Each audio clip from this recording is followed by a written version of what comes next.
ज्योतिरादित्य सिंधिया के गर्मी वाले फॉर्मूले के बीच देश में गर्मी वाला अलार्म भी बज रहा है। आधा भारत इस वक्त उबल रहा है। सूर्य देव के रौद्र रूप की वजह से लोग गर्मी से जल रहे हैं। इस बीच एक ऐसी रिपोर्ट आई है जिसे देखकर आप सभी न्यूज मित्रों को थोड़ा और गर्मी का एहसास हो सकता है। हाल में AQI.in का रियल टाइम डेटा आया है, जिसका विश्लेषण करने पर पता चला कि दुनिया के 100 सबसे गर्म शहरों में 95 शहर भारत के निकले। सबसे गर्म टॉप 20 शहरों में 19 शहर भारत के हैं। इसमें ज्यादा शहर यूपी, मध्य प्रदेश, महाराष्ट्र, तेलंगाना के थे, जहां सबसे ज्यादा गर्मी रही।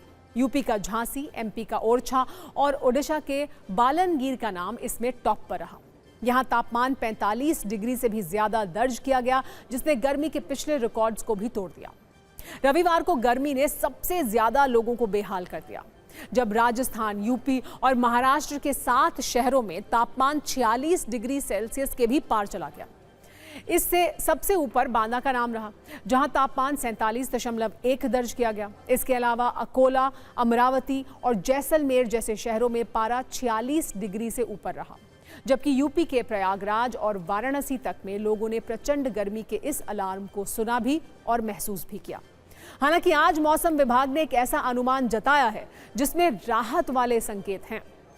IMD के अनुसार देश के कुछ हिस्सों में बारिश और आंधी की वजह से राहत की उम्मीद की जा सकती है, लेकिन अभी लोग गर्मी से किस तरह परेशान हैं, इस पर एक रिपोर्टर रील आई, आपको दिखाते हैं।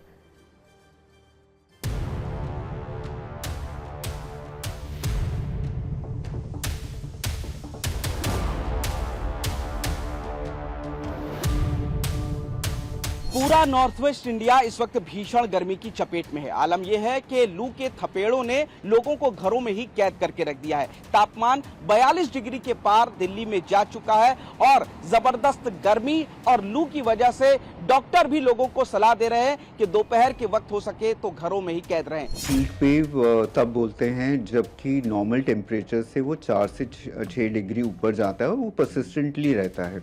और ऐसी हीट जो है नॉर्मल इंसान को काफ़ी तंग करती है और उसकी वजह से नॉर्मली डिहाइड्रेशन होने का डर होता है, उसमें पैरों में स्वेलिंग हो सकती है, सिर में दर्द हो सकता है और बुखार हो सकता है। ऐसे लगता है जैसे वीकनेस है, थकावट है। 40.4 जो है अधिकतम तापमान बाड़मेर में दर्ज किया जा चुका है। इसी के साथ साथ जो पूर्वी राजस्थान है वहाँ पर कोटा एवं चित्तौड़गढ़ में 45.2 डिग्री सेंटीग्रेड अधिकतम तापमान दर्ज हुआ है। आगामी दिनों की अगर बात करें तो जो हीट वेव का दौर है आगामी 2 दिन और जारी रहेगा। मौसम विभाग की माने तो आज यानी सोमवार शाम से ही तापमान में कमी आएगी। दरअसल सोमवार को एक वेस्टर्न डिस्टर्बेंस टकरा रहा है, जिसके कारण हिमालयी क्षेत्रों में सोमवार को बारिश होगी और मंगलवार से दिल्ली और NCR में जो तापमान है उसमें कमी आएगी। हम आज से ही एक वेस्टर्न डिस्टर्बेंस पूरा नॉर्थ वेस्ट इंडिया का प्रभाव करेगा, जिसका मेजरली आज जो प्रभाव है वो हिमालय रीजन में रहेगा। जैसा कि अगर इस फिगर में देखें, हमने जम्मू कश्मीर और हिमाचल के लिए हीट वेव कंडीशन दे रखी हैं। जे आज इवनिंग में वहाँ थंडरस्टॉर्म रेनफॉल एक्टिविटी रहेगी तो टेम्परेचर वहाँ गिर जाएंगे। अगर आप प्लेन्स की बात करें तो प्लेन्स में कल से टेम्परेचर गिरने का अनुमान है।